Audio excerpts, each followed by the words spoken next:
लहरों से डरकर नौका पार नहीं होती, कोशिश करने वालों की कभी हार नहीं होती।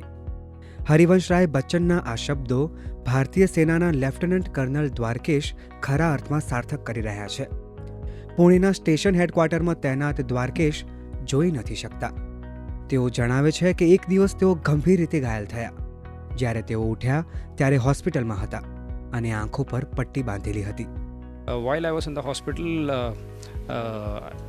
I wanted to direct my energy into something. So education was one. I started preparing for my MBA exams while I was in the hospital. This sense was completely new. I had to listen to people, read my books. For the first time, I'm dependent on people even to take me to toilet. Lieutenant colonel Dwarkesh college of military એન્જિનિયરિંગથી BTech graduate છે. તેમણે પોતાની આંખોના લીધે adventure અને sports માટેનો પ્રેમ ક્યારેય ઓછો નથી થવા દીધો.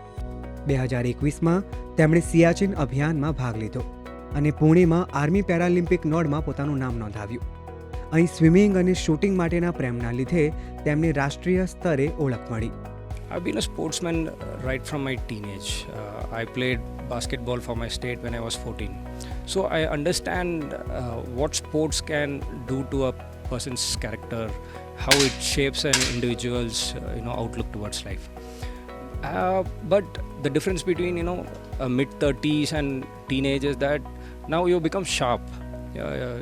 Now I can analyze things as to what is required to develop into a person who can win a medal for India.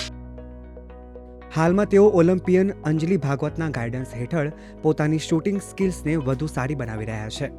પોતાની ડ્યુટીને પૂરી કરવામાં તેમની આંખો અવરોધ પેદા ન કરે તે માટે દ્વારકેશ અદ્યતન ટેકનોલોજી અને હાઈટેક મશીનો વાપરે છે.